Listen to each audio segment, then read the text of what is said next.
Bonjour et bienvenue dans cette vidéo spéciale Noël. Je vous souhaite à tous un joyeux Noël du fond du cœur, à tous les hypersensibles, les introvertis, les timides, les personnes de cœur, toutes les personnes qui ont l'impression d'être un petit peu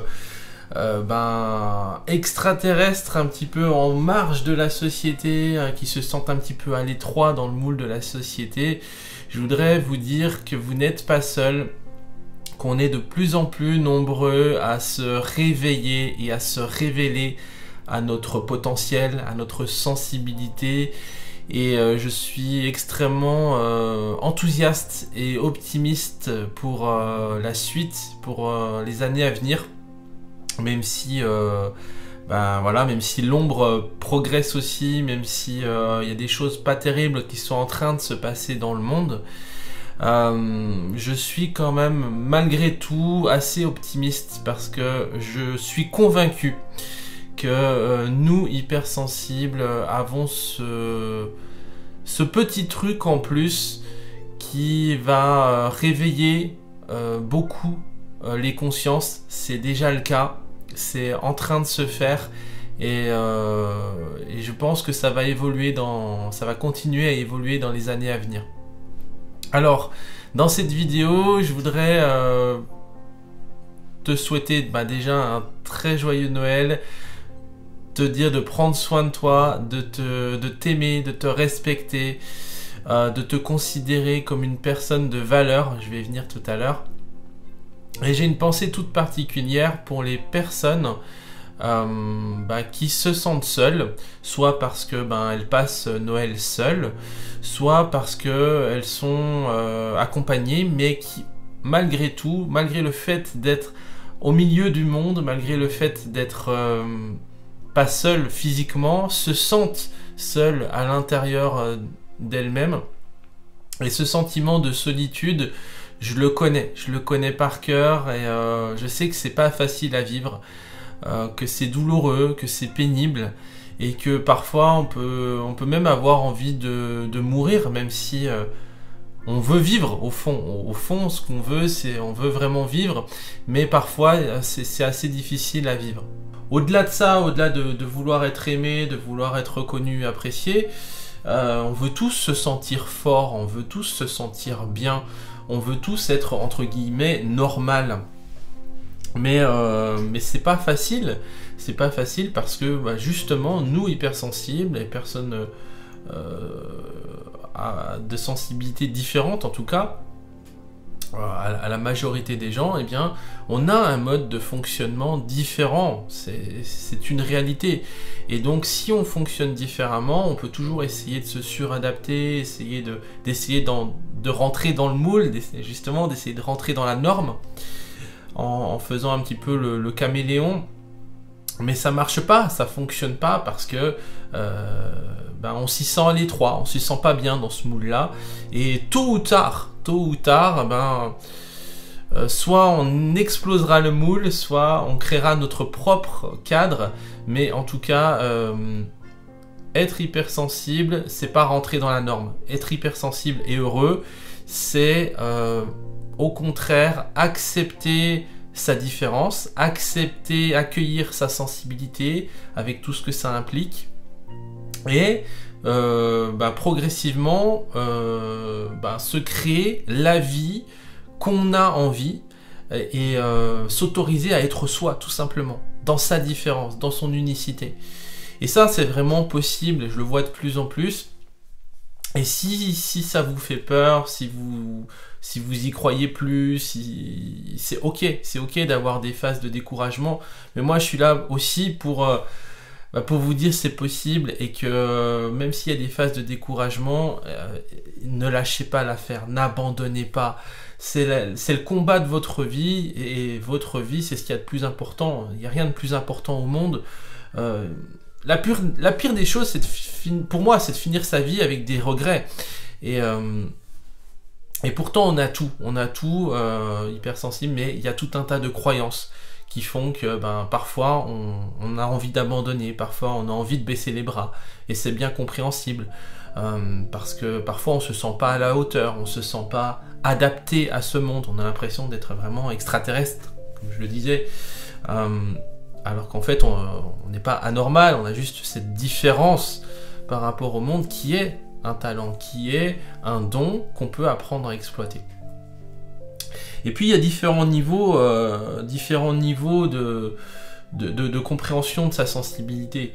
En fait, un hypersensible qui se déchaîne, pour moi, c'est-à-dire qui vit sa sensibilité pleinement et qui ne se laisse pas arrêter par les autres, un hypersensible qui s'autorise à être qui il est vraiment et qui n'a pas peur de ça, c'est ça pour moi être hypersensible déchaîné, et c'est tout l'objet de ma chaîne. Au fur et à mesure que tu progresses dans la compréhension de ton mode de fonctionnement, eh bien tu vas enlever des couches comme ça, des couches de limitations, des limitations que tu te donnes à toi-même.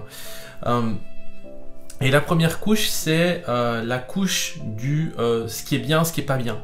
La couche du devoir. Est-ce que je dois faire ça ou est-ce que je dois pas faire ça? Est-ce que c'est bien accepté socialement ou est-ce que c'est pas toléré socialement? Et déjà, quand tu commences à reprendre du pouvoir sur toi, quand tu commences à comprendre ta sensibilité, eh bien cette couche, elle vole en éclats. Cette couche de est-ce que c'est bien, est-ce que c'est mal, c'est plus la question. La question, c'est qu'est-ce qui est bon pour moi? Qu'est-ce qui est vraiment bon pour moi? Au-delà du bien et du mal, parce que le bien et le mal, en fait, c'est subjectif, tu vois. Il y a des personnes qui vont considérer que les vidéos que je fais sont pas bien, tu vois, et d'autres personnes qui vont dire, mais si tes vidéos, elles sont géniales, continue, t'arrêtes pas.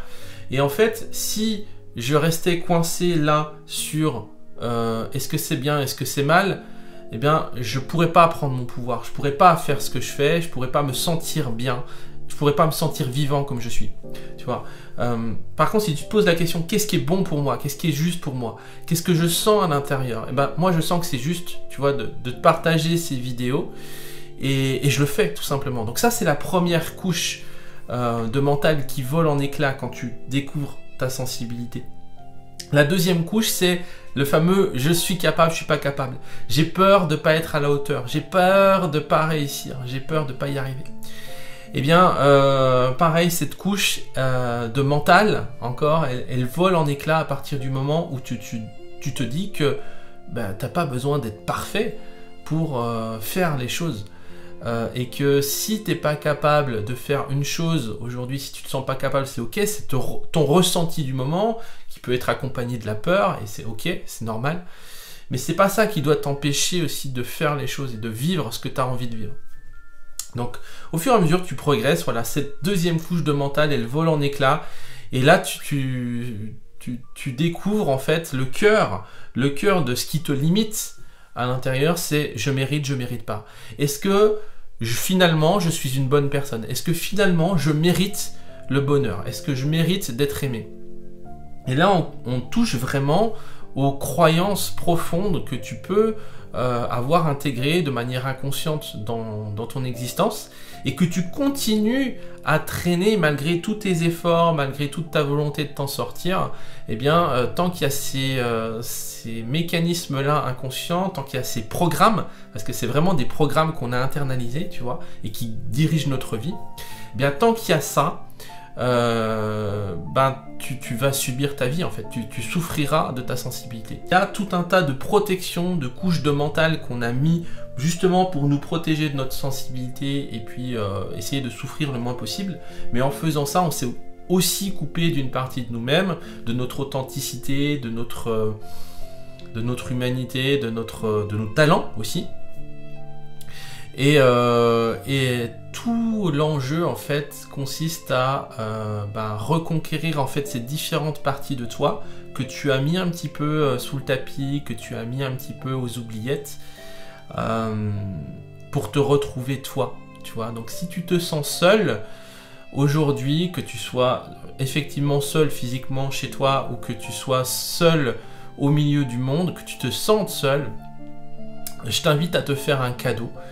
Et ce cadeau-là, le plus beau cadeau, à mon sens, que tu puisses te faire aujourd'hui, ça va être de considérer que tu es, pour la première fois de ta vie, de considérer que tu es une personne de valeur, de faire comme si tu étais une personne de valeur, de t'accorder la valeur que tu mérites, de considérer que tu es une personne de valeur et que tu es aussi valable, autant valable au moins que ton voisin. De considérer que tu es une personne de valeur, ça a été le point de départ pour moi de ma libération. Je me suis libéré comme ça parce que je me suis jamais considéré comme étant malade, entre guillemets, ayant une pathologie, etc. C'est ça qui m'a sauvé en fait. Je me suis jamais considéré comme étant quelqu'un de malade, et pourtant je souffrais de phobie sociale, et la phobie sociale c'est une pathologie. Mais je me suis pas considéré comme ça. La première des choses que j'ai faites, c'est de m'apporter de l'amour, de me considérer, de m'apporter de la valeur, de la bienveillance. Et peut-être ce moment où tu te sens si seul, aujourd'hui, ce soir, eh bien, il est pour toi, pour que tu te fasses plaisir, que tu t'offres un cadeau, quelque chose que tu n'as pas l'habitude de faire, et que ce cadeau, tu le fasses pas dans le mode « il faut que je fasse », mais juste, c'est comme si je m'apportais de l'amour à moi-même, puisque j'arrive pas à recevoir pour l'instant, j'arrive pas à recevoir l'amour que j'attends des autres. Eh bien, je t'invite à t'offrir à toi-même, à l'enfant intérieur, à la petite fille, au petit garçon à l'intérieur de toi, tout cet amour-là. Et ça, c'est un vrai déclencheur. En tout cas, ça a été un vrai déclencheur chez moi. Ça a été le point de départ qui m'a mis sur cette dynamique de changement de bah ouais, mais si je m'apporte de la valeur, ça veut dire j'en ai un petit peu. Donc je peux m'autoriser à m'aimer un petit peu, malgré le fait que j'ai pas la vie que je veux. Donc je peux m'autoriser à mieux me connaître. Et plus je vais apprendre à me connaître, plus je vais m'aimer. Plus j'apprends à me connaître, eh bien, plus je reprends du contrôle sur ma vie, je reprends de la maîtrise sur moi, sur mes émotions, sur ma manière de percevoir les situations, de les interpréter, de réagir. Bref, je reprends du contrôle sur ma vie parce que j'ai repris du contrôle sur moi, parce que à un moment donné, j'ai pris cette décision de m'apporter de l'amour. Donc voilà, c'est ce que m'inspire cette vidéo aujourd'hui pour cette soirée de Noël. Profite de ce temps pour toi, pour prendre du recul et t'apporter de l'amour et t'offrir quelque chose que tu ne t'offres pas d'habitude. Voilà, je te souhaite plein de bonheur, le meilleur, prends soin de toi. Et oui, je voulais te dire aussi, si tu te sens un petit peu perdu, justement, ça peut être ton cadeau de Noël ce soir, te dire ok, mais te considérer finalement, mais je suis pas plus nul qu'un autre, je mérite le bonheur autant qu'un autre, et donc je peux décider de commencer vraiment à prendre ce chemin, de me découvrir pour reprendre du contrôle sur ma vie. Eh bien, le point de départ que je te propose, c'est d'analyser, de découvrir ton profil sensible. C'est un test que j'ai mis en place. Il y a un certain nombre de questions. Je te demande d'y répondre sincèrement. C'est le premier lien en description.